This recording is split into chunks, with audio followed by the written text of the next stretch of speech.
across the UK. On DAB+, on your smart speaker, on your smart TV, and on your side. This is Talk.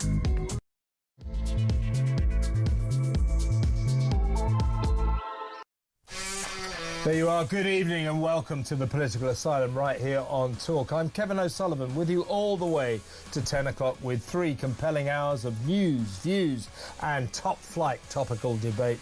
Get involved, get on the show, get on the phone and call me on 0344 499 1000 or WhatsApp voice note me on the same number and I promise to play your message out. It's Friday, April the 4th. Here's what's coming up. On the 5th anniversary of two-tier Keir's Labour leadership, we'll take a long, hard look at a tweet he's just posted that, quite frankly, beggars belief. He seems to believe he's securing our borders. How well do you think he's doing on that score? 0344 499 1000. In other news, I'll focus on the escalating problem of left-wing judicial activism after 2 more breathtakingly moronic decisions spared yet more extremely dangerous criminals, foreign criminals, the deportations they seriously deserved, with jailed paedophiles, rapists, drug dealers constantly allowed to stay because of their, drumroll, human rights. Why are we letting these gormless Guardian reader judges threaten the safety of British citizens? Don't you think it's about time we did something about this? It's beyond a joke now, folks. 0344 499 1000. Also tonight, with more than 500,000 young people not working or studying, and none of them have ever had a job. Is this the furlong generation turned into a lazy bunch of work-shy layabouts by the Tories' disastrous COVID policies? Let me know what you think. 0344 499 1000. Nearly 1 million people, young people between the ages of 16 and 24, just not working, never have worked, no intention of ever working. That is a pernicious situation for our society. It really is. Let me know what you think. 0344 499 1000. Plus, the woke virus that has turned a major London council into a basket case of anti-white prejudice. These town hall tyrants seem to believe it's inherently bad to be white. Are they right? 0344 499 1000. And not forgetting, of course, Donald Trump's tariff tornado. Yes, the president's hardline trade crackdown is causing chaos. Could cause problems for Americans. He said that. But isn't he just putting America first?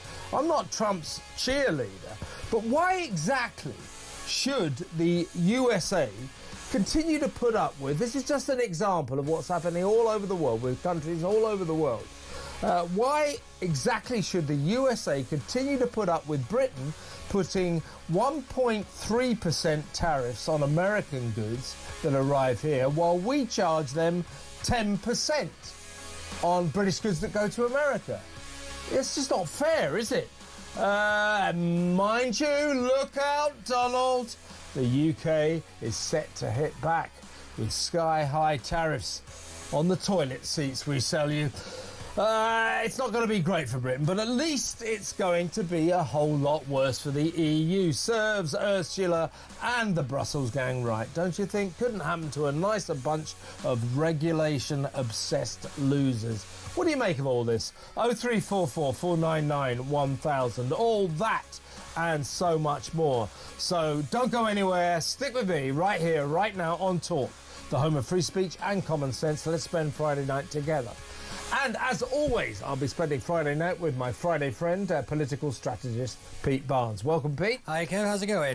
Very, very well. Yeah. Sort of, if you know what I mean. We've got lots of good stories. Yeah, there's lots this week. The thing is, when journalists say we've got lots of good stories, it's never a good week. It means they're bad stories. Yeah. Don't let any hack ever tell you that people love good news. I'm afraid they don't. No. People have gone broke saying, let's give the punters happy news.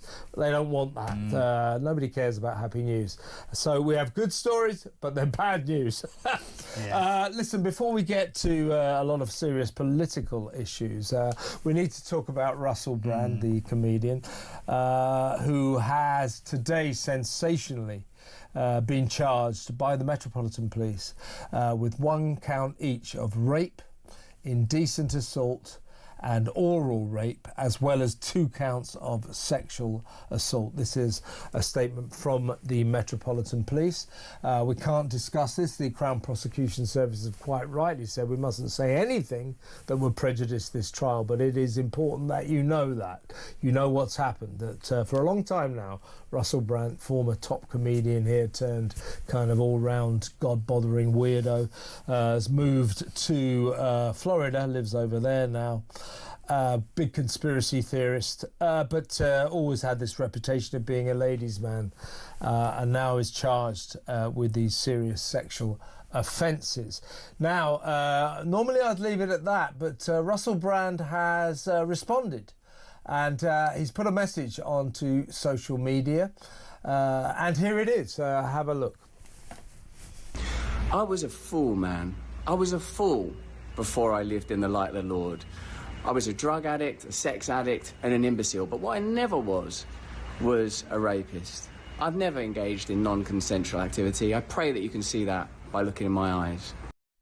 So there you are, and he went on to talk about, to imply that he was the victim, of unfair government pressure to have a go at him because he's been a big criticism of Keir Starmer and the government and so on and so forth. But there you are.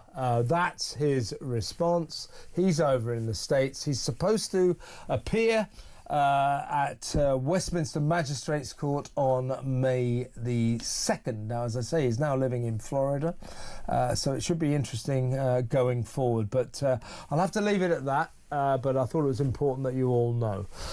So let's get back to the business of the day, Pete. Yes.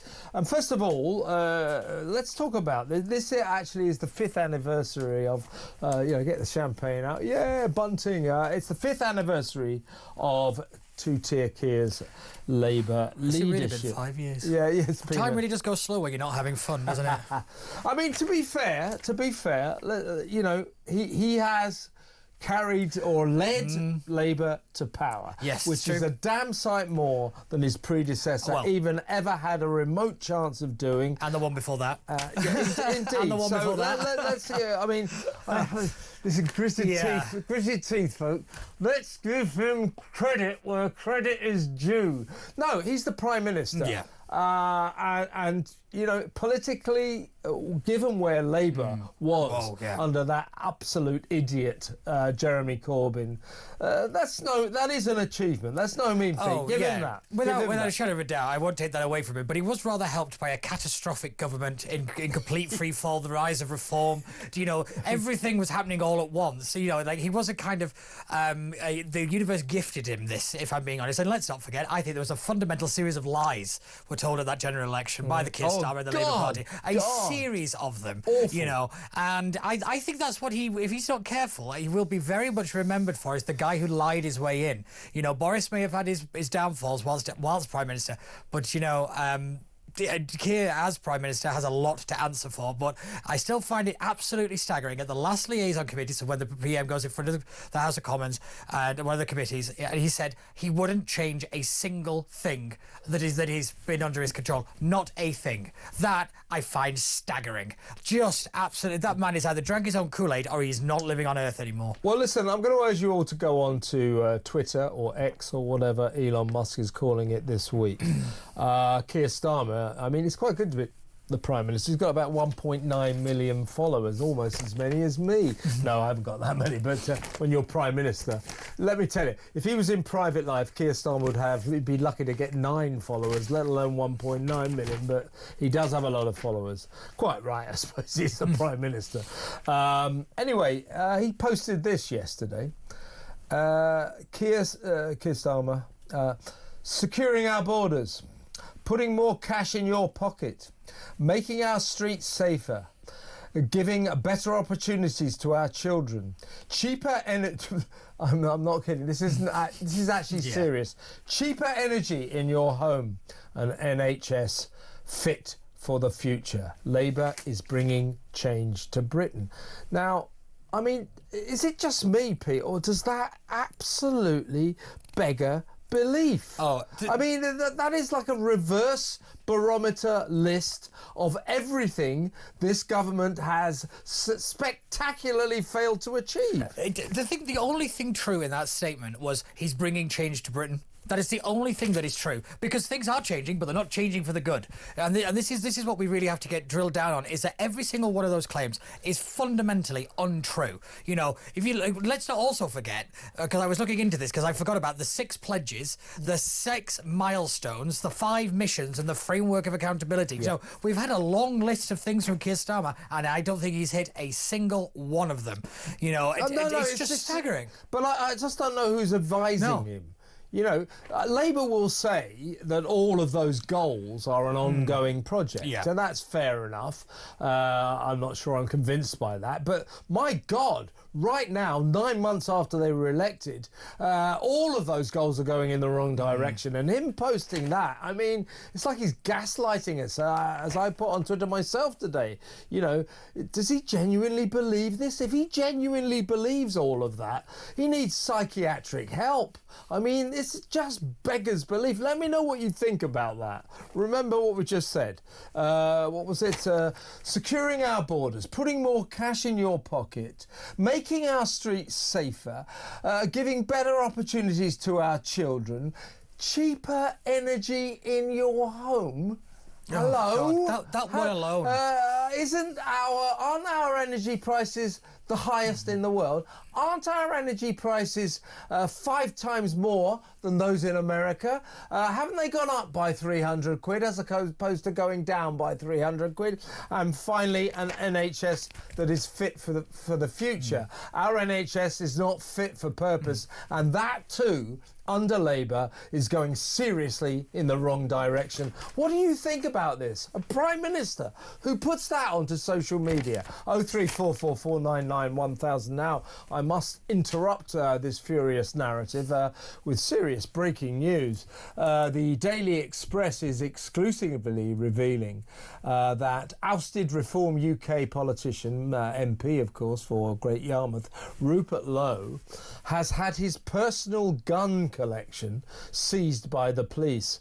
He is now, of course, an independent MP, kicked out of Reform over bullying allegations. He had the weapons taken from him apparently last month.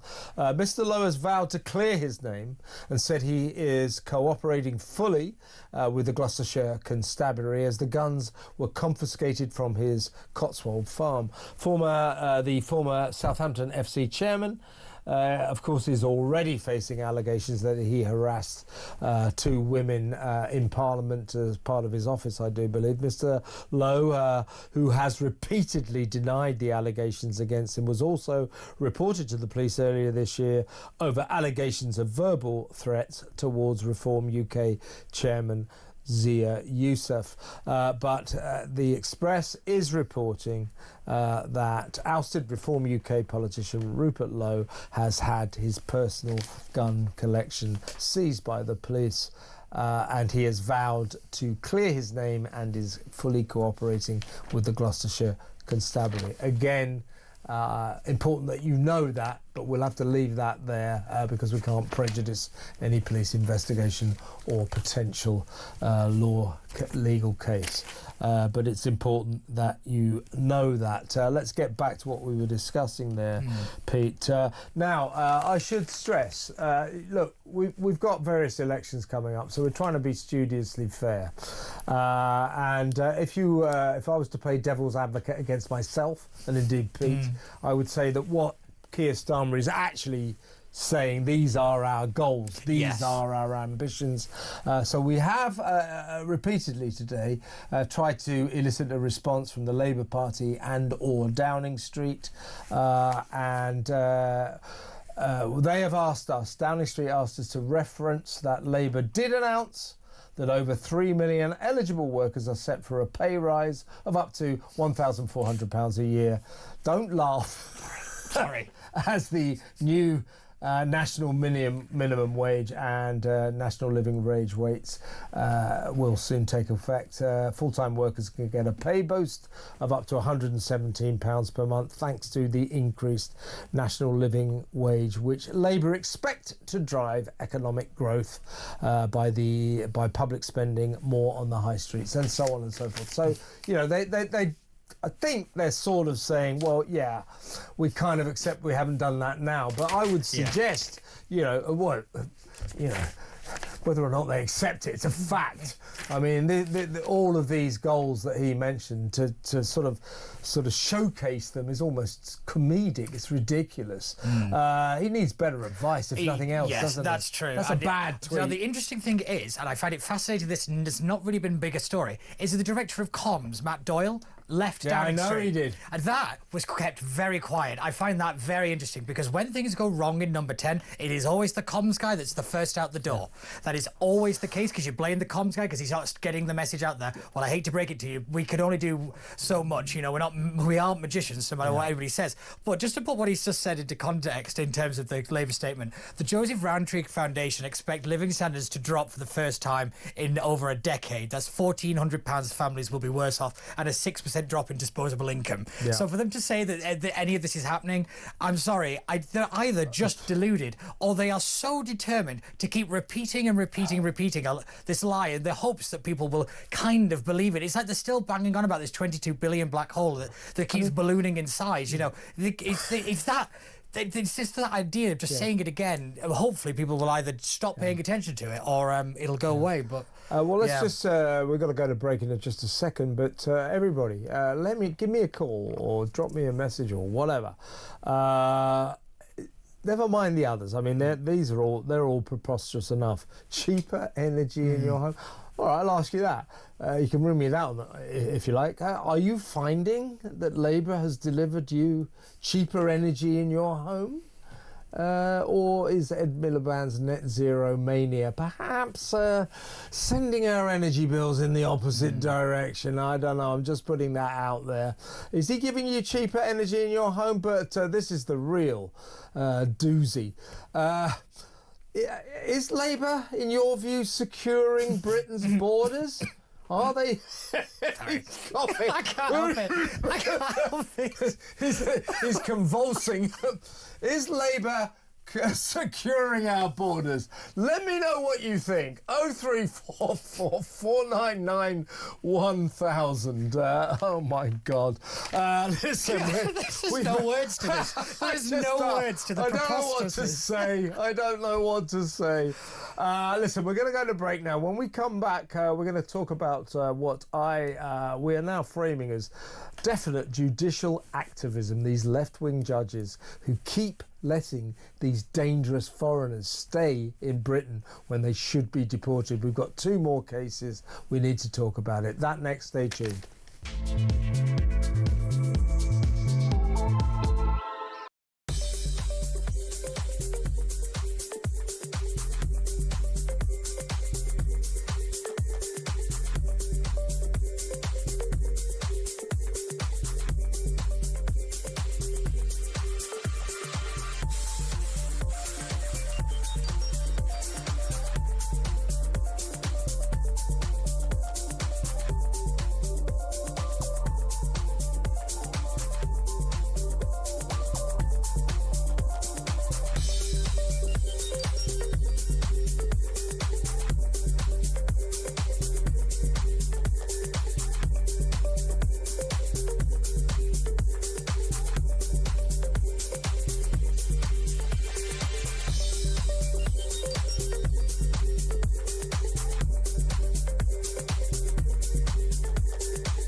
we say, well, the starting point we say is, in fact, the criminal justice system has got this very wrong, and the level and the threshold of what is an expert is so low that that evidence is allowed to go before the jury. That's a starting point.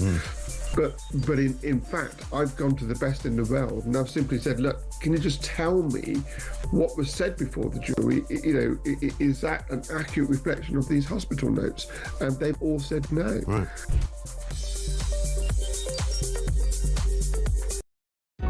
Across the UK, on DAB+, on your smart speaker, on your smart TV, and on your side.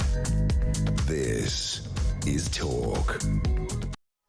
Yeah, let me know what you think. Give me a call, 03444991000. That extraordinary message or tweet from Keir Starmer telling us that, essentially saying that he believes Labour has somehow secured our borders and made our energy bills cheaper. I mean, is he delusional? Yes. Is he a fool? Yes. Or is he just a liar? Or is he all of those things? All of them. Unbelievable. Yeah, all of All those. of them. 03444991000. As I say, we spent a lot of time we were so gobsmacked by it. We got in touch with Downing Street, we got in touch with Labour, said, look, what's he talking about here? Oh, we'll get back to you. And then they referred us to their various achievements. So we gave them their chance. And didn't really get much of a response, but we tried. Let's move on. Pete, this is... I heard Baroness Fox, Claire Fox, I think coined this phrase now, and I like it. The scourge of judicial activism. Yeah. We now have, folks, a generation of left-wing judges who are making decisions that are perverse, legally perverse, definitely politically motivated. They're left-wing, they don't like Britain, and they are allowing paedophiles, jailed violent drug dealers, jailed rapists, when they come out of prison, to stay here. Foreign rapists, foreign paedophiles, foreign drug dealers, drug barons, to stay here. Because they go, oh, it's the European Convention on Human Rights. It's their human rights. I don't think they do this because they try to make out they're hamstrung by these various conventions, by the Human Rights Convention, by our commitment to human rights. It's not true. It's not true. They seek to do this deliberately, time and time again. So Mike Graham is now featuring on his breakfast show, Morning Glory, Migrant of the Day. Yeah, I've seen it. It's a very good idea because there always is. Well, folks. Get the champagne out. Never mind about Migrant of the Day. I've got two for you. Two for the price of one. Right, first up, we have... we can name one of them. Isn't that special? Mostly, we give these paedophiles and these rapists, we give them the right of anonymity when we let them stay. Why? They've just been through a tribunal case. That should be a transparent slice of British justice, and therefore the people should know who these people are. But we're not allowed to name them. Why? Why are we treating paedophiles, jailed paedophiles, who sexually abuse children, like they're special people? Why are we doing that? But we do. But we can name one of these, but not the first one. This is a Jamaican rapist who cannot be deported. He should be deported. The Home Office earmarked him for deportation. But he cannot be deported, according to the courts, because his criminal... Listen to this. Honestly, Pete, this country... This is the most bizarre day ever. This country is turning into just a laughable joke. So he can't be deported from the UK back to Jamaica because his criminal record is so severe... Oh, God. It would likely prevent him from accessing witness protection in his home country. One of our immigration tribunals has ruled this. This guy 9 years he got for rape, successfully appealed against deportation on the grounds that returning to Jamaica would put his life at risk. The upper tribunal here determined that his removal would breach Article 3 of, boom, boom, boom, here it comes, the European Convention on Human Rights, which protects against persecution and degrading treatment. He deserves degrading treatment, and I don't care. Why? What on earth is going on there? We better move on to the second one. This guy, well, this is a special treat. We can actually name this one. We're allowed to name him. His name is Stephen Gomes. Stephen Gomes has just served half of his 8-year prison sentence. He was due to for serious drug dealing. He wasn't just an ordinary drug dealer. He was a massive county lines narcotics supplier, crack and heroin. His home country is Cape Verde, off the coast of northwest Africa. But someone called Mr. Justice Lane, he's the judge, concluded, thanks by the way, Mr. Justice Lane, concluded that this guy should not be deported because he did not pose enough of a threat to the public. This loony Lane, the judge, was also persuaded by Gomes when he made a last-minute submission to the court. He was all set to go, that his father was Portuguese, and as a dependent of an EU citizen, he was protected by European law, and this is a fact as well, under balmy British regulations.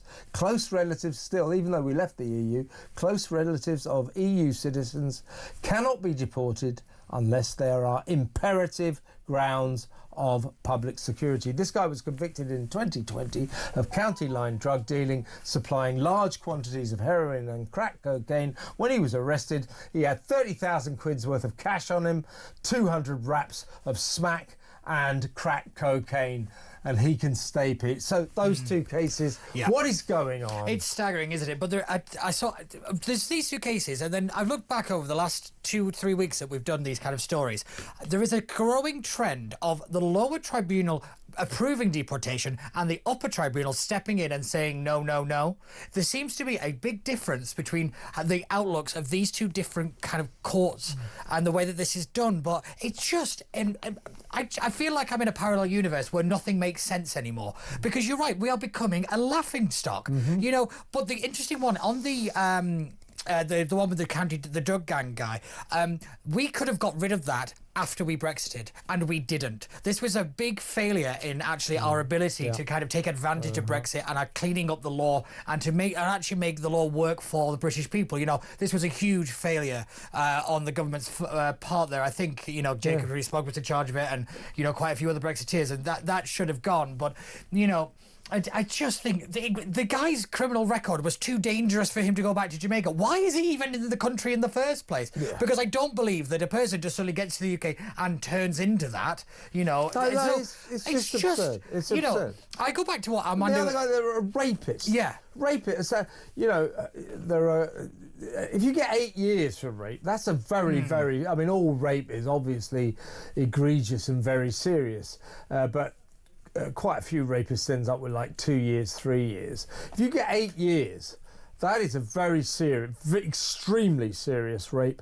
And this judge has decided he should stay in Britain. He is a danger to British women. When they let these paedophile after paedophile after paedophile come out of jail, foreign paedophiles, of course, come out of jail, the Home Office, as you say, they say, deport them. Quite rightly. Well done, the Home Office. I don't often say that. Nobody often no says one's that. ever said that. No one said no one ever. Then it goes to lower tribunal, as you say, and they tend to ratify that decision. Then it goes to upper tribunal, and they always turn the decision round on appeal.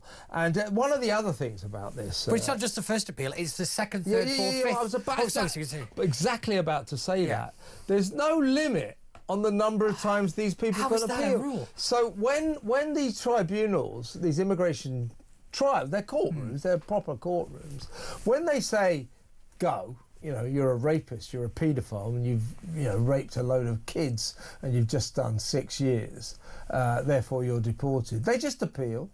And then the next court will go, no, I think that was the right decision. You've got to go. They appeal. They just keep on appealing until some idiot judge, and they are idiots, by the way, Guardian reading idiots. Don't ever get fooled by the proposition that judges and lawyers are all very clever. Not very many of them are at all, trust me. I've been around them all my career. They're not the brightest pins in the pack, I'll tell you that. Some idiot judge in there, you can stay, human rights. I mean, come on! Can't we be a proper country? You paedophiles, these are a threat and a danger to British children, and these judges say they can stay and they can walk around our streets to offend again, no doubt. I mean... what gets me is, in the Jamaican guy, the judge said in that there was a risk of psychological trauma if he went back to Jamaica. Who cares? What about the trauma of the people in this country? I hope he gets a lot of psychological trauma. I hope he has a horrible life for the rest of his rotten existence. He's a rapist. He's a drug dealer, massive drug dealer. Why am I supposed to care about his psychological trauma? This is pathetic. Yeah. These judges are looking for these excuses to let them say. As I say, this, folks, make no mistake, we have enemies in our midst, enemies of the British people. They are these judge activists, judicial activists, judges working against the interests of this country, because they have grown up in a Guardian reading culture. They don't like this country, and they somehow feel that to send a drug dealer or a rapist or a paedophile back to their country would be unkind. Psychological trauma. Do me a favour. Can we please stop all this nonsense? I'll tell you what we're going to do. We need to change our system, because we have no way of judging our judges. They are literally beyond reprimand. We have no way to punish them, no way to sack them. We need a way to punish them. We need a way to reprimand them. We need, above and beyond anything, a way to sack them. If necessary, let's get the American system, vote them in, so they're worried about what we think about them. Right now, they couldn't care less what you think, or I think, or Pete thinks. Let me know what you think about this disgusting situation. 03444 991 1000. When we come back, we are going to be talking about NEET. What is that? Neither in education, employment or training. We've got nearly 1 million young people have never worked and have stated they never want to work, either because they're sick or they don't fancy it. This is a massive crisis. Stay tuned for that.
across the UK. On DAB+, on your smart speaker, on your smart TV, and on your side. This is Talk. I was still thinking about, old Keir's boast about how magnificently Labour are doing as our gormless government. And, this being the 5th anniversary of him becoming Labour leader, as I say, I reluctantly concede he deserves some praise for getting Labour into power, although he didn't have to beat very much, did he? He should go every day to Rishi Sunak, Boris Johnson, David Cameron, Theresa May and say, thank you, thank you, thank you. They did it for him. That's why he's in power, because they were so hopeless. And by the way, Pete agrees with me, and he's very much a loyal Conservative. You can't get away from that. So anyway, thinking about Starmer and his illusion, perhaps delusion of competence. This is serious. Yeah. More than 500,000 young people are not working or studying or in training and have never had a job. This is based on detailed analysis by the Learning and Work Institute. So Britain's NEET, well, say that again, you're better at that. NEETs, it's not in education, employment or training. It was a term coined by Margaret Thatcher, if I remember correctly. Yeah. Well, never has it been more poignant. This crisis is getting worse. More and more of the younger generation are not in employment, education or training. 1 in 8 16 to 24-year-olds are busy doing nothing with their lives. And that adds up to 987,000, nearly a million altogether. There are nearly a million young people who have no real interest in work. Now, some of them, let's be fair, probably it's just possible. They're genuinely sick. They may have mental health issues. They're physically ill. But the majority of the 987,000, 59% of these people say they are unavailable for work due to long-term sickness. Now, as I say, I've got to accept that, maybe a fair few of those, that's genuine. People do get ill. People of those ages sometimes can't work. But, about 44% of them are saying, it's because of my mental health issues. Well, again, I don't want to undermine the importance of mental health, but, you know what I'm saying. 22 years old, my mental health conditions are so bad I must never work, and then they get signed off. I'm suggesting that this is the furlough generation. Furlough generation, made lazy and work shy by, I'm sorry, Pete, but the Tories' disastrous COVID policies. I think this actually started longer before that. This is why I call them the mollycoddle generation. I actually start to blame the parents for this, because I think this is a generation where there is no risk in society. There is no kind of gumption, there's no kind of endurance in young people anymore to actually get over some of the major hurdles that you face in the workplace or in life. This is what I really started to believe, because this is not the first time this story has really appeared, and it's a major issue in our productivity problem, which is why we have no growth, is because nobody seems to go to work anymore. But, it's easy to keep blaming young people, but if you were raised in an environment that allowed you to behave like this, why are we so surprised then that they do behave like this? I do agree that there is a major problem, I do think, on the overdiagnosis of mental health problems, and that leading to this kind of problem. Like you said, there are just genuine cases, but there's also, can I just say, for Keir Starmer to come out and call this a moral issue, I thought was a bit rich. His government has left young people absolutely stranded. 16 to 27-year-olds tend to work in hospitality and the retail sector. Two sectors absolutely devastated by Rachel Reeves. Absolutely devastated. There are no jobs that would attract a younger person. Those industry bodies are saying that they're pulling back because of the Labour government, and then the Labour government's coming out and saying, everybody needs to get a job. They're just living in a fantasy world. Don't get me wrong, there are some work shy and people need a good kick up the backside at times. But it is a lot more complex, I think, than just say it's this or it's that. Don't get me wrong, COVID and the furlough and all of that played a huge role in it. But you're right as well. I totally accept that. You're right. This goes back beyond COVID, but I think COVID or the furlough scheme has a lot to answer for. It did just sort of change the mindset of this nation, this once hard-working nation. So even middle-aged and older people just decided, you know, I rather like this not working, so they stopped working. But younger people who should have been starting out on life's exciting highway with the beginning of their careers and their jobs never got that chance, and they quite like not working, so they don't want that chance anymore. So as I say, we have nearly 1 million 16 to 24-year-olds are out of work, 987,000, which is terrible. But 500,000 of them have always been out of work. They've never been in work. They're not studying and they're not training. They never had a job, and a lot of them say they don't ever want a job. That's the fascinating bit of it, that they don't ever want to work. I think that is the major problem. And I know Liz Kendall, the Work and Pension Secretary, wants to bring in this kind of rule that if you're under the age of 22, you won't get certain benefits if you don't do trainings and all these kind of programs. And it sounds very lovely, but I mean, I think I've heard that record since I started in politics. You know, these policies and these ideas sound great, but they're not working. And the reason we have no growth, the reason we're in economic chaos, is because of situations like this. We need to start taking kind of a piecemeal approach and fixing these kind of things, and then the economy will get back on track. But until you get nearly 500,000 people back into work, we will not get economic growth. We can have all the tariff problems and all the rest of it, but it's these core fundamental problems that we have that are really driving the economic mess we're in. Yeah, you talked about parents. I think that's right. Kids are being, I think in a general way, not raised properly. And when Pete talks about the parents, which is obviously a great point, we have to talk about teachers as well. Yes. Teachers are not motivating kids. I remember when I was at school, it's like every single day in every single way, teachers used to go, if you don't study, don't do, you'll never get a good job. You got to. We were programmed to be ready to maybe leave and go to university, but all of us were thinking, well, what job am I going to do? What would be my career? What will that's what they're not doing this anymore. No. It's quite clear. But then there's also the reality of that education does not seem to lead to a better job anymore. Do you know, I think the economic situation is a real kind of motivator or demotivator for many young people, because they're like, well, what's the point when I can sit at home and get benefits, or I can sit at home going to work or trying on it, if the situation is not in their benefit? You know, we again, it seems like a very selfish way of looking at the world, but I have to admit we're all kind of the same.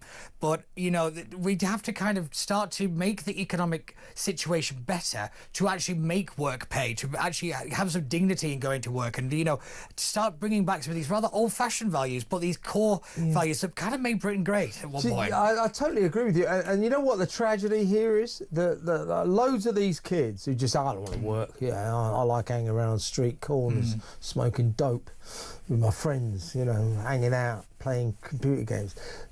What they don't realise what they're missing. You know, work it gives a meaning to your life.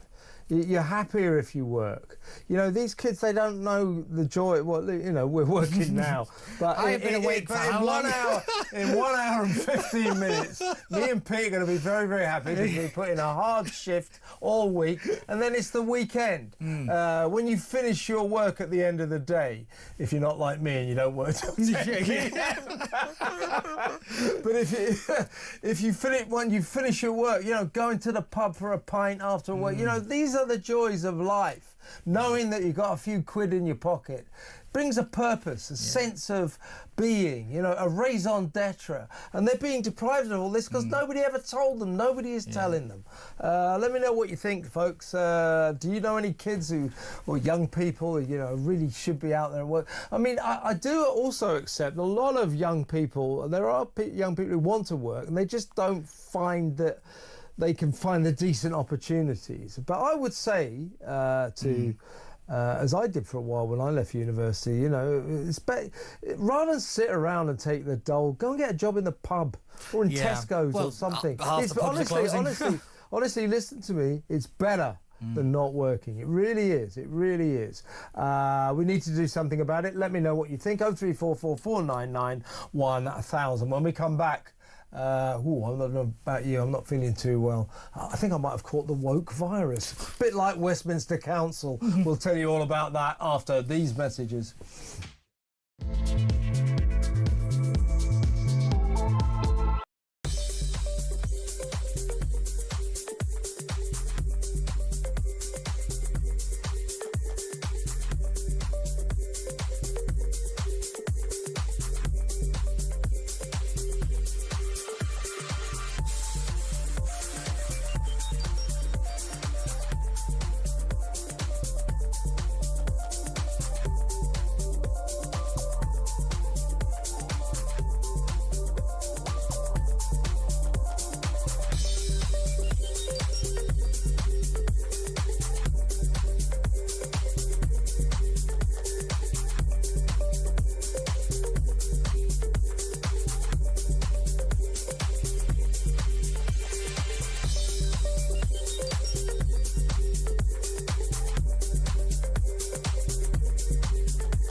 4,000 people had their baby for £3 million.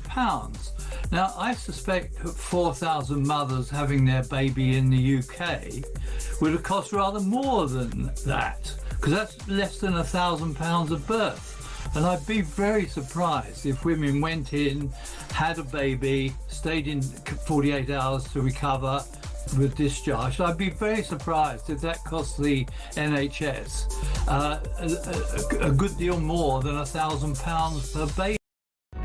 Across the UK, on DAB+, on your smart speaker, on your smart TV, and on your side. This is Talk. Right, this is something that really annoys me. I wonder if it will annoy you. I think it will annoy Pete Barnes. Yeah. Yeah, it does. Today, there's a strong chance, yeah. Westminster Council, one of the biggest boroughs. I think it is the biggest borough in London, massive borough. It has caught the woke virus. And it is asking its staff, or telling its staff, to take a white privilege test, or as these town hall social engineers call it, an online, I love this, privilege walk, an online privilege walk. Basically, the staff are being asked such questions. They lose or gain points according to their answers to these questions like this. Have you ever been stopped and searched? Have you, Pete? No. No? Yeah, I think that makes us white. Yeah. If you know what I mean. What gave it away? Yeah. Actually, I want to be stopped and searched. You know, give me a bit of street cred. But I haven't. Do you have a new car? You know where that's coming from. Actually, I don't. Never had a new car in my life. I never understand how people can afford them. It says, did your parents read to you? I don't know what that means. Do you have to take annual leave for religious holidays? Yeah, Christmas.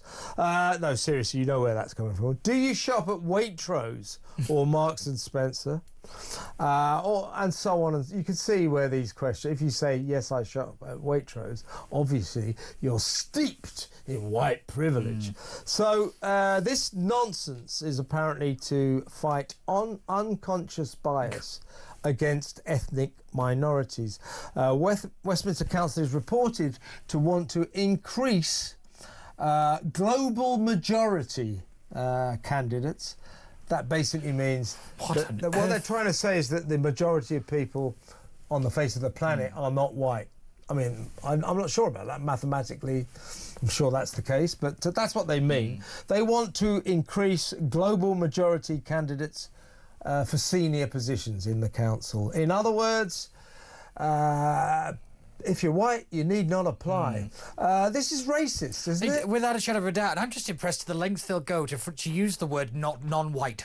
You know, like, Yeah. you know, it is quite impressive how they Global come up. majority is a new one on me. I have to admit, I've not heard that one. You know, here at Talk, I did a show called That Was the One That Was for like nearly 2 years.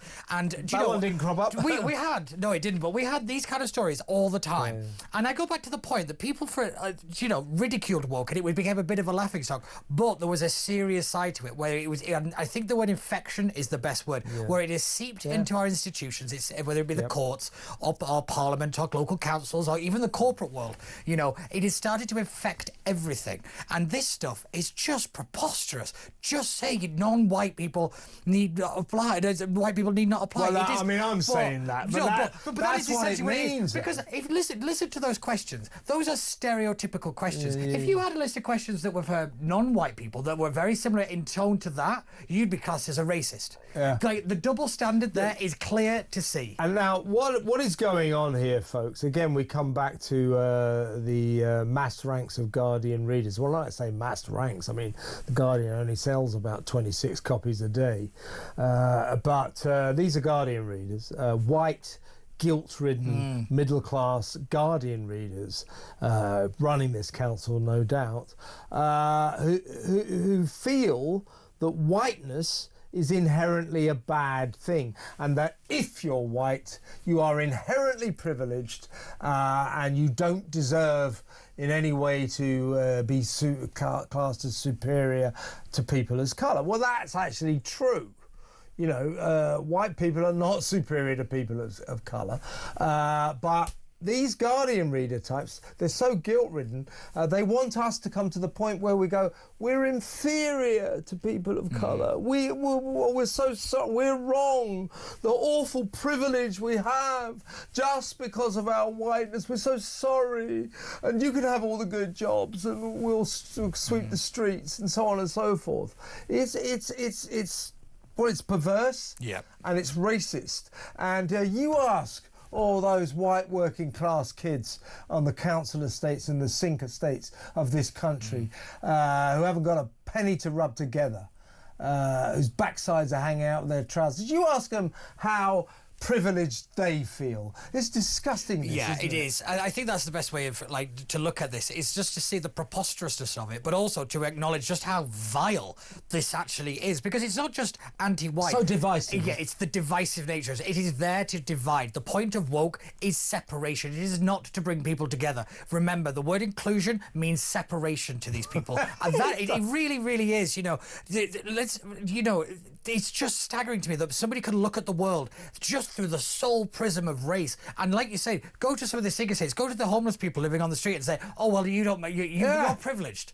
Yeah. You know, like you said, some people have got nothing, and you're going to say, oh well, they're different because they're white. I mean, I'm sorry, you're living in a fantasy land. The only people that have the time to care about this stuff are the ultra privileged themselves, because they don't have to worry about where the money's come, where the next meal is going to come from. They don't have to worry about paying the rent. Such a good point. But as you say, they do these Guardian reading idiots. These guilt-ridden Guardian reading idiots, like those judges, those left-wing judges, they do think whiteness gives you inherent privilege, inherent advantages in life over everyone else. And you just mentioned something there. I mean, there's a lot of homeless people in London. I have never done a sort of technical racial survey, but I see a lot of them, and I'm sure you do. And I've got to tell you, the vast majority of them are white. Yeah. Many of them, by the way, ex-military. That is a huge problem. Now, next time you see a white ex-serviceman lying, freezing to death in the middle of the night, trying to take some shelter by a station to get some warmth coming out of there. Ask him how privileged he feels, or she, I should say, as well. You know what I'm saying? It's just, it's disgraceful that they have this attitude. Ask the people that, put this stuff out there, what have you actually done to help people? Beyond this nonsense. Where's the equality? What I want to see in this country, in fact, in the world, is that the people are colourblind. It doesn't make any difference whether you're black, white, brown. It doesn't make any difference. Everybody should have the same chances in life. It should be an equal playing field. And this nonsense, I mean, we've made great strides since the 1960s towards racial equality. There is still racism, but it is nowhere near as, particularly in this country, nowhere near as bad as it used to be. And these idiots, places like Westminster Council, take us back, in my view, 20 years. Oh, if not further, the greatest barrier to racial equality are these people. They genuinely are. But let's not forget, we have a mayor of London here that, he said that white is not representative of London. When that press pack got leaked of, who we should be photographed with and who we shouldn't. This is insipid. It is in the institution itself, So we can change, the few people out, but, at its very core, local councils, the city, the mayor, even in government now, we're seeing it again and again and again. And we did warn about this before the election, that this stuff would skyrocket, and we are seeing it. And there is an economic cost as well to this, that money is going onto these projects, not onto helping homeless people. These are choices that are being made, and, it's just absurd. And the hoops that these guilt-ridden middle-class people go through, to try to not sort of be accused of racism or anything like that. Have you seen, we'll put a picture up in a minute, Transport for London, the tube system. So there's this big banner poster. I've got a picture of it on my phone. I took a picture of it. Say, use the tube system, and here's a typical tube user. And it's like this sort of black nun. You think, well, okay, fine, great. I'm sure there are black nuns. But, I mean, you can just see, well, hang on, let's not be prejudiced against black people, nuns, women, and so on and so forth. It's just getting ridiculous. This middle-class, white guilt as Pete quite rightly says, is taking us backwards in terms of racial equality. It's achieving exactly the opposite of what they think they're achieving. Let me know what you think. Do you shop at Waitrose? 0344 499 1000. When we come back after the news, we're going to be talking to James Price about any number of things, so stick around for that. He's a great guy.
across the UK. On DAB+, on your smart speaker, on your smart TV, and on your side. This is Talk.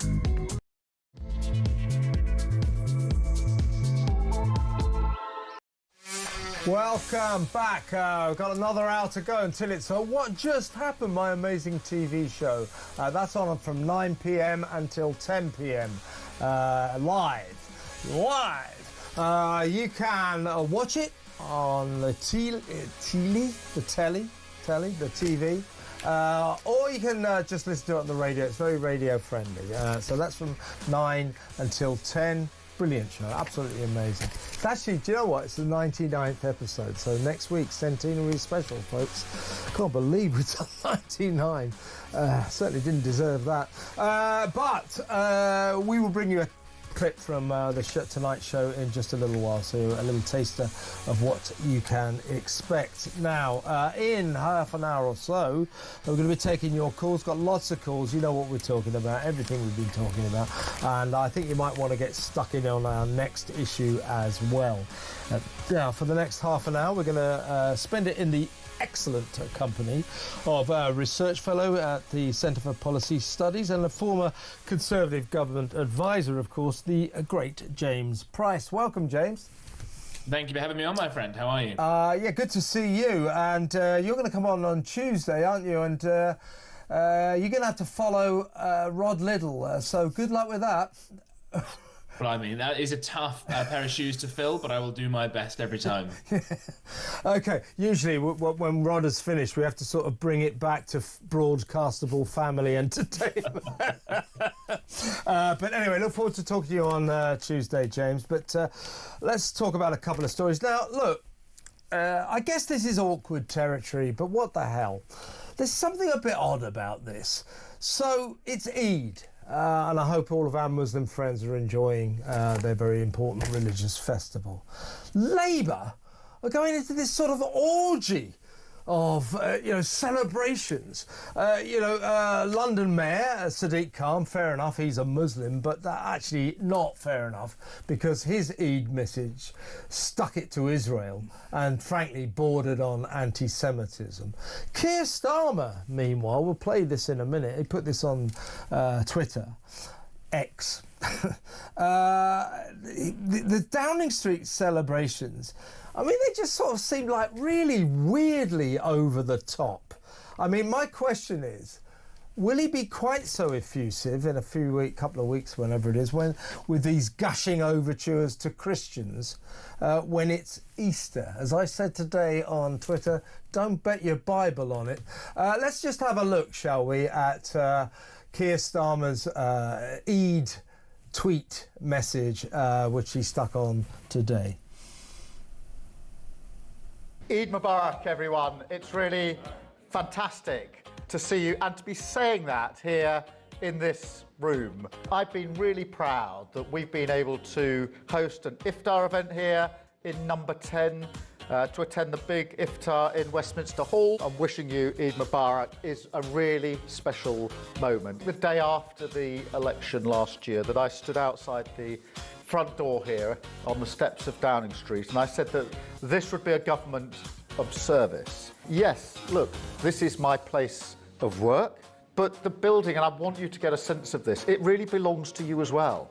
Because if we say we're a government of service, then you're as entitled to be here as I am. And you're entitled to come and tell us what you think on behalf of yourselves and the communities that you represent and that you serve. So thank you all for coming. Thank you for everything that you're doing, because we do need to say a big thank you to our Muslim communities for your incredible contribution in every sphere. Think of all the different walks of life, the different sectors, whether that's the NHS, whether it's businesses, education and civil society in particular, the support every day in our communities. But look, as Prime Minister, I'm determined that not only is the contribution that you have all made given true recognition, but that we celebrate it at every opportunity. So, James, as I say, best tidings to all of our Muslim friends and the Muslim community for Eid. But isn't that like a bit over the top? Do you predict that Keir Starmer will stage a similar event for Christians at Easter? Yeah, a nice, gentle topic to get us started, isn't it? Yeah. Controversy. In at the deep end, mate.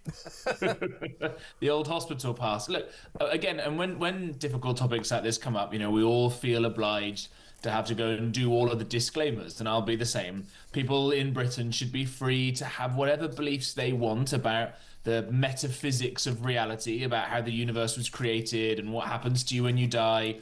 And they're free to hold all sorts of personal ideas about how it is that someone can live a good life and what it is to live a good life, and all these sorts of lessons that different religions teach people. But I think that what you're seeing here is the natural consequence of the splitting of the previously national politics of the United Kingdom. The scale of mass migration, especially the last couple of years, but the last couple of decades as well, of people from all walks of life. And by the way, we're not talking about skin colour here. It can be different religions, different skin colours, all the rest of it. Nothing to do with that at all. It's about different sets of beliefs and cultural attachments that often come along with those sorts of beliefs, and ideas about whether you can leave religions, all these sorts of different issues. But what we've got now in the United Kingdom are groups of people, communities, and Starmer said it there, the word community rises its head again, who believe more and have more strict adherence and loyalty to those different kinds of groups than they do to the national community, as you want to call it, of Great Britain.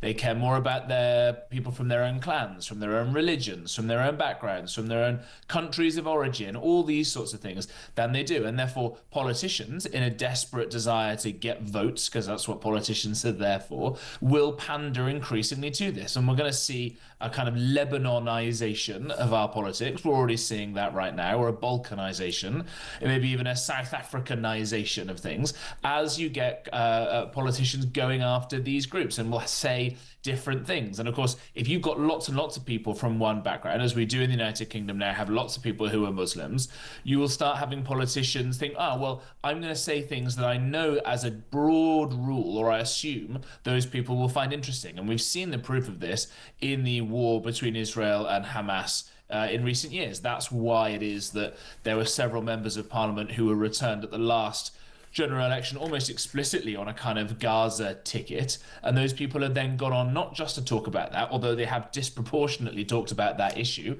but they've also gone to talk about the importance of defending cousin marriage and not making that illegal, the importance of certain kinds of food production, and other issues like that. And I think that this is just a sad consequence of we're going down this. And of course, what do you lose in the wayside there? You lose a coherent sense of national identity, what it is to be British, and the idea that there is more that we have in common than what separates us. And that is a dangerous road, I fear, to go down. And call me, by the way, Pete Barnes is here. He might want to chip in all this. You Tories all over the place. I'm in a Tory sandwich here. You two, there are worse places to be. Yeah, exactly. You two are way too left wing for me. No, but seriously. Call me cynical, but there are 4 million Muslims in this country. Many of them what are technically known as voters. Labour, I think, might rather need the Muslim vote come the next election. Do you? Would we be remiss to sort of avoid the conclusion that all of this showboating about Eid at number 10 Downing Street is aimed towards securing the Muslim vote, which Keir Starmer is desperately going to need at the next election? Frankly, he just crawls up to the Muslim community like there's no tomorrow, doesn't he?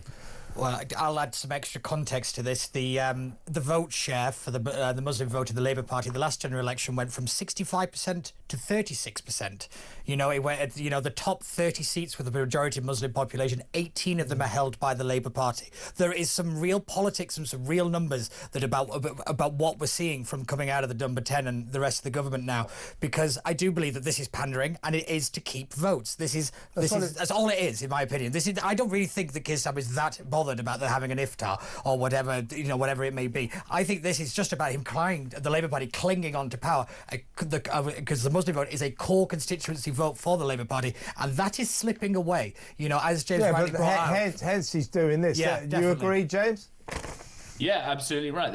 I think that there's certain members of these communities have realised they no longer need to piggyback on the Labour Party in order to get there. And of course, what you'll either then see is Labour going, OK, fine, we're never going to get these people back, we'll jettison supporting them, or they will cravenly go after them. And as we've seen in the very recent history of the Labour Party, let's not forget this is a party that was explicitly called out as being actually anti-Semitic, right? For all the accusations of racism that are banded around everywhere else, the Labour Party under Jeremy Corbyn was actually called out by the Equalities and Human Rights Commission as being explicitly anti-Semitic and therefore racist. It's not very long ago that happened. There were a lot of very unpleasant people in there. And that if I were a Jewish Briton and I was seeing the rise of anti-Semitism after October the 7th, which, let's not forget, was a paedophilic rapist death cult going around killing innocent people for the crime of being Jewish. That's what started it. Let's remember that. Yep. I'd be pretty worried to see a major party in power starting to realise they've got to pander to increasingly radical sections of societies. And I think that what's more, that the biggest victims of this probably are the many millions of moderate British Muslims who get lumped in with all the increasingly hardline extreme. That is the problem, isn't it? That no one is suggesting remotely that all Muslims are a problem. But we do know we have a hardcore of Islamic extremists in this country who make a lot of noise and cause a lot of problems, and that is what we need to worry about. And as I always say, I mean, it's tedious for the listeners, and the viewers, but it's important to say, the vast majority of Muslims are exactly the same as the rest of us, just trying to get by, keep a roof over our head, feed the kids, go on holiday once a year. You know what I mean? Most people, but there are this noisy minority, and we know what we're talking about there, don't we? Right, and it's our squeamishness in being afraid to tackle these sorts of issues. I was very, very proud for many years to work for a man called Nadim Zahawi, who was born in Baghdad, fled to this country because he was a Kurd, and Saddam Hussein kept trying to kill him and all of his family and all the rest of the Kurds of Iraq. And he rose to do the vaccine rollout and be education secretary and chancellor and all the rest of it. I learned a huge amount from him, and I tried to make the guy prime minister. So I'll bow to nobody in knowing that. How'd that work out for you? Right, it's a work in progress. It's a work in progress. No, I liked Nadim, but there was a kind of a technical issue with There him. is just one thing I'd bring up really, really quickly, is that we are starting to see the growth and development of kind of of an independent Muslim political party. At the last general election, there was rumours of it, and there are certain organisations now out developing kind of strategies to increase the Muslim vote, to go down certain political aspects and certain political lines. This is a big problem for the Labour Party, but I do think it's a big problem for our politics overall, that religion will be the central aspect of a political party. I don't think that is a very good thing for the United Kingdom. You've now got there's an MP for Batley and Dewsbury called Mohammed Iqbal. Iqbal Mohammed, I'm sorry, I got it the wrong way around. He's the one who stood up and said, first cousin marriage, we mustn't outlaw this. It's very popular in sub-Saharan Africa. At which point we go, oh, well, if it's good in sub-Saharan Africa, why didn't you say? There are lots of reasons why it should be outlawed, and we ought to get cracking with that. But it is this kind of these increasing numbers of MPs for Islam and Gaza that are kind of presenting a problem. Now, talking about the political aspect of this, we now need to move on to the Mayor of London, Sadiq Khan, who also recorded a message for Eid, marking the end of Ramadan, in which he spoke of the joy of Eid, but it was, he said, tempered by the appalling suffering and killing that continues he did stick in Sudan quite carefully, but of course, and Palestine. He went on, and this is his message for Eid to the Muslim community, in fact, for the people. More than 50,000, this is his religious message. More than 50,000 Palestinians have been killed as a result of Israel's ongoing military campaign, including more than 15,000 children. These betrayals of humanity should weigh heavily on our collective conscience. But I'm proud that while the international community has chosen to avert its gaze, Londoners have not. That, frankly, and the Jewish community are furious about this. That borders on anti-Semitism. Yeah, well, it's just a party political broadcast by the Mayor of London, Sadiq Khan, on behalf of Hamas. Those are numbers lifted directly from the Hamas spokespeople. And, you know, we've seen not just Sadiq, but the BBC and other people desperate to jump on every possible news story that Israel is the bad guy, despite all of the actual neutral evidence that Israel has been waging this war of its own defense, its own survival, with more care taken over civilians than, frankly, any other war ever in human history. And it's exactly this kind of flirting with this sort of political Islam that's growing in certain areas, being funded by probably the Qataris, definitely being funded by the Iranians, and being perpetrated by people like Hamas and Hezbollah, the Houthis. You see it gets into this kind of very violent frame. But this is also stuff that's being spewed in certain mosques around the country. Again, not every one of them, but there is a particular radical version. Hate preachers. Hate preachers. Tell you what, James, let's just endure a little bit of Sadiq Khan's message. Oh, must we? Yeah, I'm afraid so. Assalamu alaikum and Eid Mubarak. As the Mayor of London, I would send my warmest wishes to everyone celebrating Eid here in London and around the world. Of course, this year, for many, the usual happiness we feel during Eid will be tempered by the appalling suffering and killing that continues in Sudan and Palestine. More than 50,000 Palestinians have been killed in Gaza as a result of Israel's ongoing military campaign, including more than 15,000 children. These betrayals of humanity should weigh heavily on our collective conscience. But I'm proud that while the international community has chosen to avert its gaze, Londoners have not. As Jake Wallace-Simon said, the former editor of the Jewish Chronicle, that he just couldn't resist sticking it to the Jews. Jewish community representative today has just said that's outright anti-Semitism. I think it's a disgrace, I really do. Don't you, James?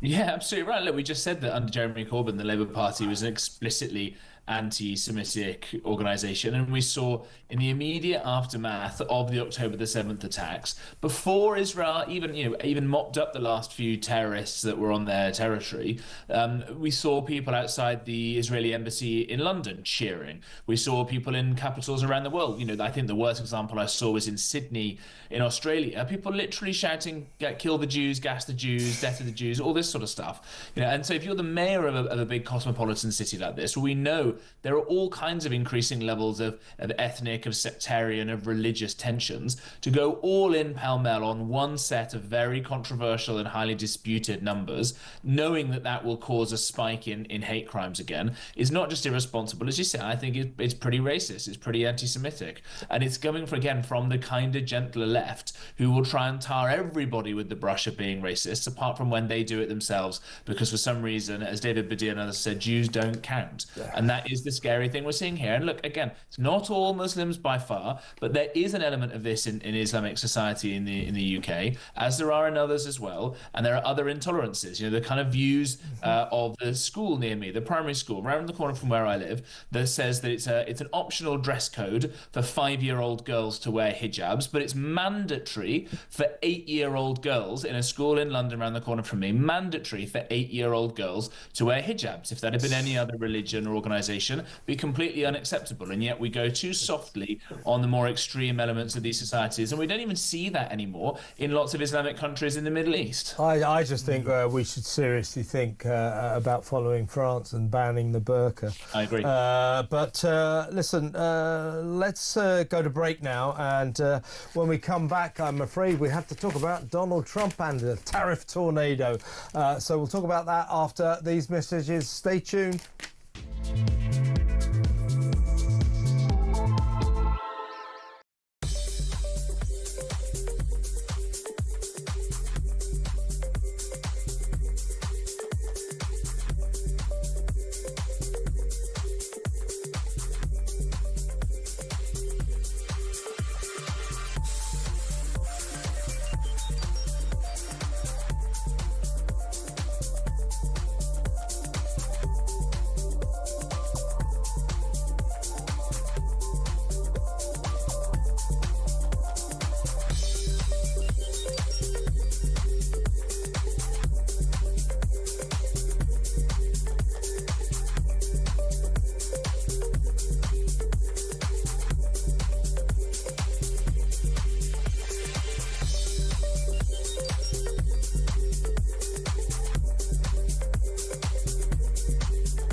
4,000 people had their baby for £3 million.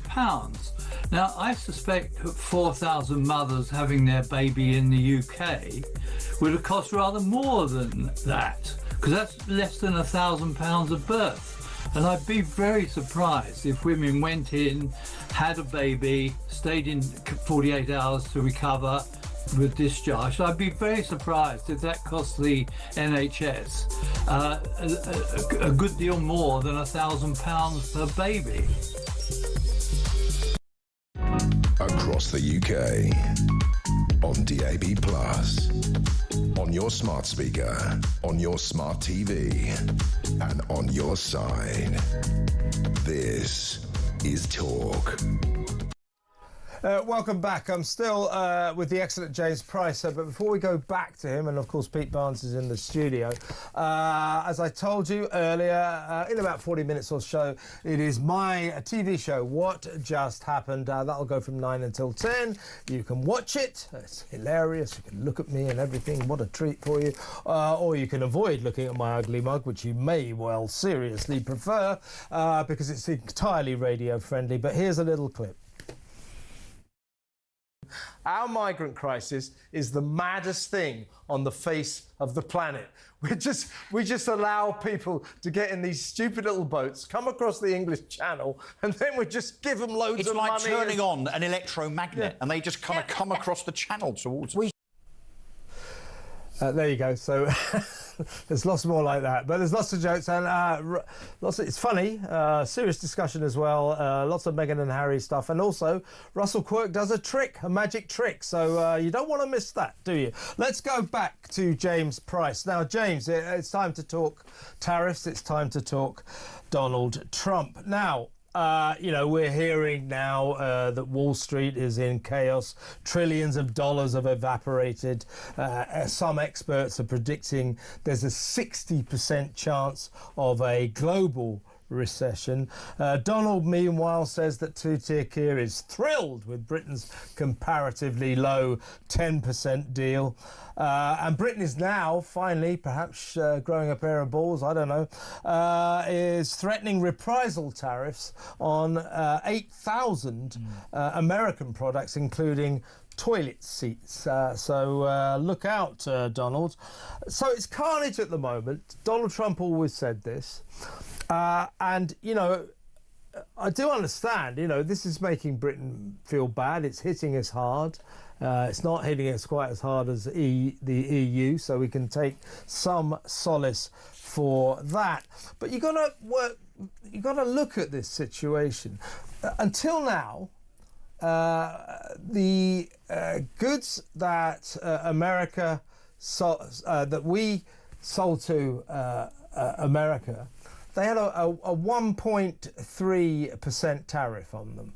The Americans selling goods to us, we put a 10% tariff on that. So 1.3 next to 10%. So what Donald Trump is saying, and this is sort of broadly what he's saying to all the countries, although it doesn't quite work out like this, look, it's time to even this up. Why should you be charging us more than we charge you?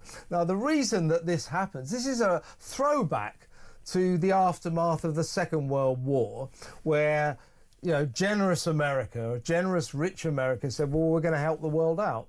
We're going to give them very generous trade deals to help them dig themselves out of war-torn penury. And it's still going on. So, I'm not thrilled about this, but there's a point here. Doesn't Donald Trump have a point?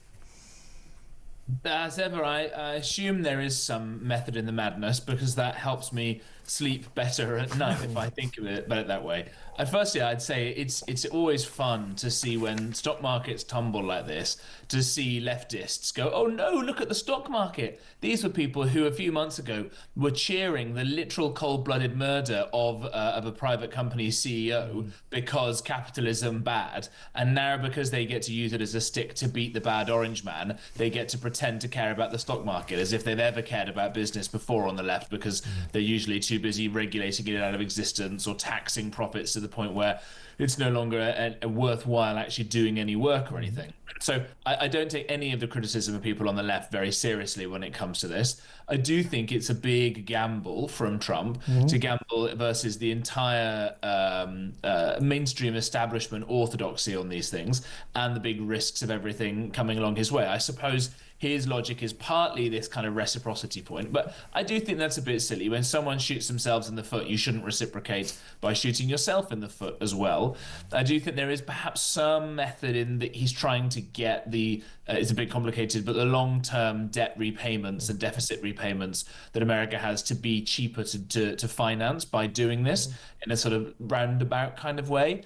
But I think whenever we talk about tariffs, we get so worried about these things. And yet most of our own prosperity, whether we're talking about Britain or America or the EU or anywhere else, still lies in our own hands. We could just stop regulating companies out of existence. We could stop making energy so damn expensive as it is here. We could actually encourage businesses. We could cut taxes. Yeah. We could make it easier to employ people. We could make it easier to innovate, keep more of the money that you earn. All these things that governments of all colours and shapes and sizes have resolutely failed to do, whether it's big companies or, more importantly, small companies run by the kind of people who will be watching and listening today. Let's go and focus on that and not worry quite so much about tariffs, because if we got ourselves rich in other ways, this would be a little bit less important. And one last point on this as well. I think it did prove that all of Keir Starmer's posturing, you know, the special relation, Donald and I have a very close friendship, special relationship. We didn't get a special deal because of our special relationship. What he did to us is what he said he'd do to everyone. And in actual fact, he gave some countries a slightly better deal. But, you know, we used to charge, or we have always charged America 10% tariffs, and they charged us 1.3%. As a part of a very generous post-war deal. So what Keir Starmer said, look, you know, that's over. I'm going to charge you the same as we charge as you charge us, which seems to be fairly reasonable. As I say, I'm not celebrating the fact that this is going to have quite a devastating effect on the British economy, which it will, but you can't argue against the fairness of it. I'll say, no, you know, you've got to carry on, you know, only 1.3%, you know, you've got to carry on with this unfairness. It was never going to last, and it's come to a sort of abrupt end. But I think the thing that's been not discussed enough, you can talk about, 10% on all goods, but there's the overriding 25% on cars and steel. Now that is going to have a very bad effect on Britain and, in fact, countries all over the world. We should have said to Donald Trump, by the way, look, we'll put no tariffs on your cars whatsoever. How about that's a good deal? Not mentioning to him that nobody wants to buy American cars, but that's a different issue. 25,000 car workers could lose their jobs over this in this country. So don't get me wrong, you know, I think that's devastating and I'm not celebrating that. But it's hard to argue against a country that just says, look, all we want is to charge you the same tariffs as you charge us. What's the argument against that? No, I think that sounds perfectly sensible. I would just like the tariff rate to be set at zero.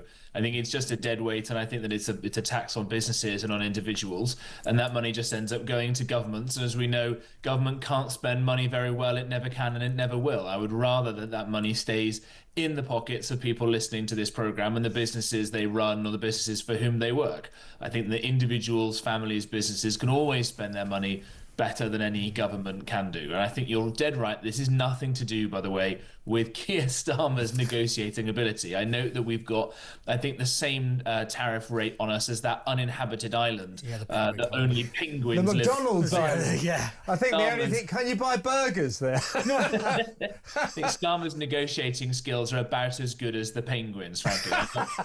It's not nearly as good, I don't think. It is a joke. And didn't you find it like comical that as late as Monday, the Labour government was saying Jonathan Reynolds, that pretend lying non-solicitor, the business secretary, was saying we're still hoping to get a trade deal in place by Thursday. I mean, come on.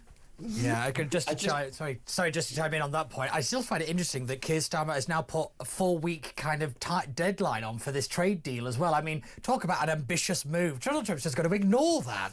It's the thing that will make this trade situation worse are retaliatory tariffs. Everybody knows that. The thing that makes trade worse is bad. As James said, shooting yourself in the foot if somebody else has also shot yourself in the foot. It is, as the Australian Prime Minister said, it is a race to the bottom. And that it's, you know, it is dumb. It is dumb. And I thought Ed Davey running around wanting to team up with the EU and to take on Donald Trump. I was like, you could go back to wandering around a water park or something ridiculous like that. You know, we'll leave the actual governing to the grown-ups. But my lord, you know, like Keir Starmer, he likes putting people in prison for no particular reason. You know, writing hurty words on Facebook. You know, free speech. That's an anathema to Keir Starmer. Free speech. You use your free speech. Right, go to jail. Do you think we could put Ed Davey in jail for that? Did you see that hobby horse thing he did the other day? I mean, he needs help, doesn't he? Don't tempt me on that. I mean, that video, this is a man who runs a party that is one of the most successful parties right now in the polls. I think it has done for a while. It's got a lot more MPs than it had for a long time. This is the party of people like Palmerston, of people like Gladstone. This is a big, noble party, and now we've got a prat jumping around on a fake rocking horse. It makes me painfully embarrassed to be British, even more so than when I see that it's David Lammy and Keir Starmer representing us on the world stage. Enough of this. Let's have serious politicians, people like Robert Jenrick, people like Rupert Lowe, who realise that the hour is growing quite late in this country. We're not that rich anymore. We're not that safe anymore. The barbarians aren't at the gate. They've come in through the walls and are living amongst us and are getting preferential treatment. And that if we want any hope of our civilization surviving, we need to realise that politics is not about press releases. It's not about photo opportunities. It is your life and mine, and it's very serious. Let's just finish on this. Is something that Peter and I discussed at the beginning of the show. Keir Starmer has sort of posted on X, Twitter, a sort of a kind of a mission statement of how Labour are doing so far and why we should all support them. This is what he posted. Got to be brief in your response to this.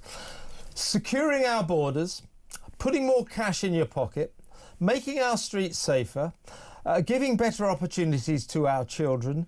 This is the doozy. Cheaper energy in your home, an NHS that is fit for the future. Labour is bringing change to Britain. How do you think they're getting on with that, all of those, James? I presume he put it out on the 1st of April, didn't he?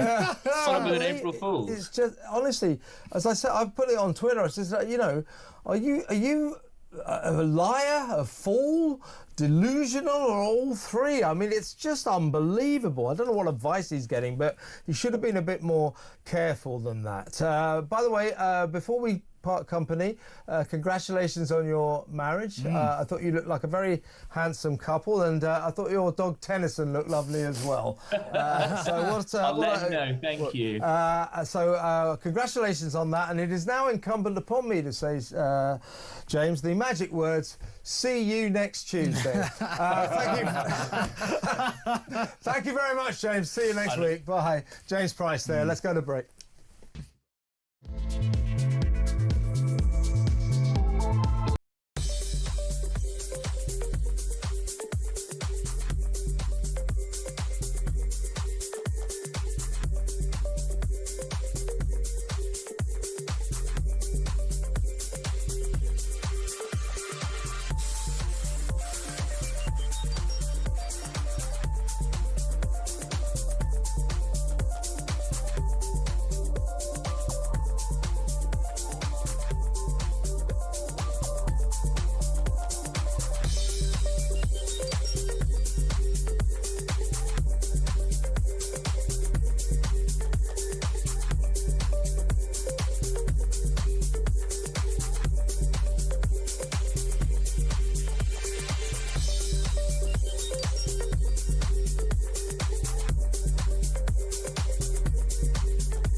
across the UK, on DAB+, on your smart speaker, on your smart TV, and on your side. This is Talk. Welcome back. Still with Pete Barnes, political strategist, my Friday friend. We've got about 20 minutes to go before it's What Just Happened, my amazing TV show. Episode 99. Exciting, eh? Now, we'll get to the phones in just a second, read a couple of messages if I get the time. Thank you for your messages. Sorry I didn't get time to read too many of them, or none of them so far, but I will get a couple out. But it's a busy show. We've only got 2 hours of a Friday. But we've got some voice notes. So first up, here's Robbie on the Trump tariffs. Hi, Kev. Rob here in Dublin. Great show as usual. I was just wondering, all these tariff this and tariff that with Trump, nobody's even mentioning with all this trade wars and whatever, what happens if another pandemic comes along of some sort? What are they going to do? Like, you know how short the US was the last time for PPE and they had to go begging to China? Nobody's thinking of it. Anyway, happy Friday. Happy Friday. Yeah, thanks, Rob. Yeah, as we ponder the next pandemic. You know what? You know, I don't listen to too much of this next pandemic. That is being, put forward by Guardian readers and left. The World Health Organization. Yeah. If the World Health Organization says anything, this is what you must do as a matter of great importance. Not believe a word they say. They're trying to rule you, control you through the power of nightmares, terrify you so you do what everybody says. So I don't think just really quickly, the event that happened with Trump and the tariffs economically is the worst day since the global economy shut down because of COVID. Exactly. Here's Judy on immigration and criminals. Hello, it's Judy from Malta. I explained to my granddaughter what I thought were going on. She nearly choked laughing, but anyway, here I go. We're the dumping ground of everybody in the world. They come here and we let them in, we never deport them, rapists, murderers, terrorists, the whole 9 yards. I told my daughter, I says, in 50 years' time, this country will be full of criminals.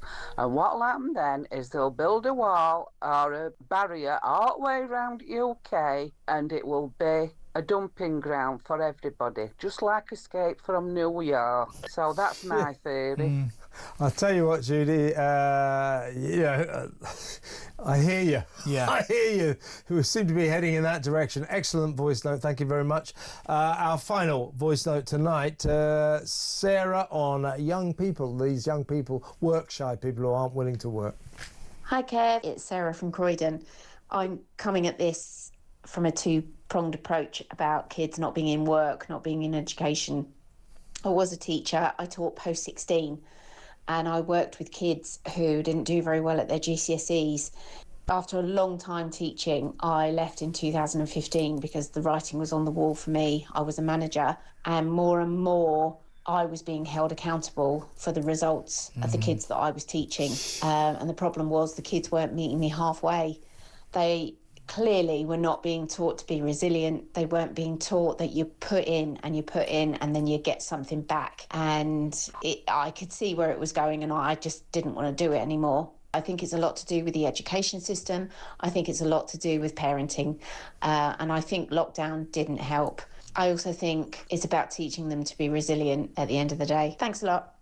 A really good message from Sarah. Yeah. What a sad message as well. You know, obviously a dedicated teacher, loved her job, just quit because, kids are turning up at school, they got no interest, no motivation, they don't see... they're different to what we used to be, I suppose. So, sorry you quit, Sarah, but I totally understand. Very good WhatsApp voice note. Let's go to the phones. Let's talk to Andy in Hull. Hello, Andy. Hi, Kev. Hi, Pete. Hiya. Hiya. Basically, so we were talking earlier about kids not knowing to work and everything else. Yeah. But if you take the economy and you take the country as it is at the minute, if I was a young lad now watching all these boats coming in, all these young fighting age lads coming in, getting free hotels, mobile phones, £40 a week, blah, blah, blah. incentive for me. Yeah, I mean, I get that. I think I see what you're saying, Andy. I think a lot of kids, bright kids, look around them. They see a country in disarray. They see a country being mismanaged.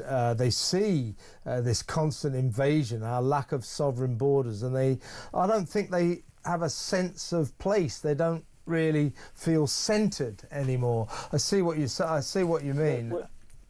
I mean, I'm 63, and when I was growing up, I mean, when I was 13, and we did like options at school, and what I wanted to do, and I always wanted to work on cars, and I got an apprenticeship, and that's what I've done all my life. And I looked up to my peers at that point, but I think we've got to a stage now where the young kids nowadays, their peers are people who have lived on the dole. Yeah. I heard a story today, Andy, about a guy who's 22 years old phoned one of the earlier shows, and he said that he hadn't managed to find work, and that his dad, in his whole life, his father had never worked, and he's 22 years old. I think that's the story of our time, don't you think, Pete? I could agree more, but I think the one thing you bring up, Andy, is a really interesting one, and that is about apprenticeships. And I go back to one of the major things this country ever got wrong was 50% of the population university educated. That Blair policy killed this country dead, because it put all the focus on university and everything else collapsed around it. Apprenticeships, trade schools. You know, if you weren't academic, and if you're not academic now, there is no market for your skills. There is nothing there. The government, successive governments have tried to get it back on track, but it's nowhere near what it needs to be. And I go back to that policy. Is the root of so many problems that we have, whether they be societal, economic, or political. I think the fact that we just abandoned people, we abandoned generations, and we also, I think the community aspect of that is very telling. Like you said, people are looking up to people on the dole, and that's not how it should be. Exactly right. I'll tell you something, Andy. When I went to university, so I'm so old, do you know the percentage of school leavers who went to university when I went? 2%. 2%. Nobody used to go to university. You say to people, "Oh, I'm off to university." They go, what? What you do? What? So you know the fact. Most of the people I was at school with, I mean, I'm still pals with a lot of people I was at school with, and we apprenticeships. Whether it's, I mean, we had British Aerospace now, not far from Hull, so a lot of the lads I knew went to Brough and did an apprenticeship at British Aerospace. Yeah. But a lot of the guys I knew, and at the school we did, you know, joinery, whether it be like me as a mechanic or... in touch with those guys, and, you know, they've gone self-employed over the years, they've just built a business and one thing or another. That doesn't exist anymore. I mean, they replaced apprenticeships with NVQs, and NVQs were like 2 years. Andy, you're making a good point. We really need to get back pride in those apprenticeships. You know, the sort of non-office careers. I had a lot of school friends who went into those kind of things because I lived quite near the airport. A lot of them became British Airways. Sort of apprentice engineers, and now they're all making like bloody fortunes. Yeah, but then there's also the fact that we aren't encouraging these companies to do those kind of schemes. You know, it's a full circular problem that we're just not dealing, and the consequences are very stark. They are. Andy, listen, really good call. I've got to go, mate, because I've got to go to make some adverts, to play some adverts. But Andy from Hull, thank you for an excellent call. Call us again. Let's go to break. Back in a minute.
4,000 people had their baby for £3 million.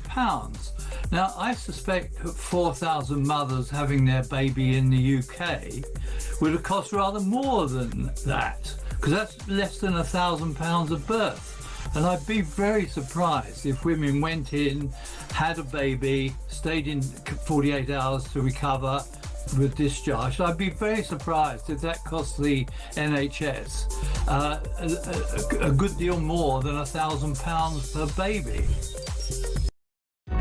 Across the UK, on DAB+, on your smart speaker, on your smart TV, and on your side. This is Talk. Welcome back. Let's go straight back to the phones. We've got about 10 minutes to go, but we can still squeeze a couple more calls in. Maybe one more. Who knows? Chris in Epsom. Hi, Chris. Evening, Kevin. Evening, Peter. Enjoying the show. Thank you. Look, the question about immigration, right, and these immigration lawyers. Article 8 under the ECHR gives the right to a private life, including correspondence, and to a family life, yeah. Right. But there are exceptions to that. And the exceptions to that can be challenged by the government, all right, is the fact if the person is of a public menace, a danger to the public, a danger to national security, or economic reasons. Mm-hmm. Yeah. Now, why aren't the Home Office challenging under the rules that are laid down in the ECHR? They do, Chris. That's the point. The Home Office actually, in these cases, is always. I hate to say this, but it's quite impressive. They keep saying deport, deport, deport. The people appeal, and often the Home Office goes back again and says no, no, no, and they just keep appealing until, in the end, some idiot judge says yes, this paedophile rapist can stay due to his right to a family life, or the fact that somehow or other he'll be persecuted if he goes back to Syria or wherever. So that's what it is. They do cite what you're saying. Kevin, yeah. A few weeks ago, under a Freedom of Information Act, it came out that they don't turn up to 26%. That is very true, that there is a very big problem of them forgetting to turn up, but there's also a shortage of people to actually do these cases.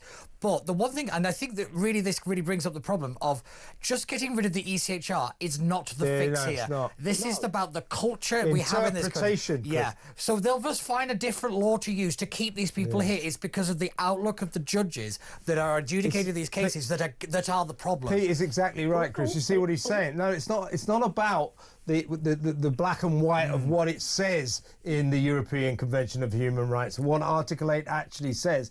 It's about how these left-wing judges choose to interpret it. So you're talking sense, but these judges will find a way to get round it and keep these people here. I agree with you. The thing is that Starkey, who's my favourite historian, You got a chart of them, have you? Who's your top 10 historians? Anyway, yeah, I like Starkey too, but go on, mate. Listen, he said that leaving the ECHR on its own, which is what Peter intimated, is not enough. We have to look at. He's right. Yeah. He's right. He's right. Look at everything that Blair did from 2008. Yeah. We have to. What we have to do. Yes, we should leave the ECHR as a very good starting point.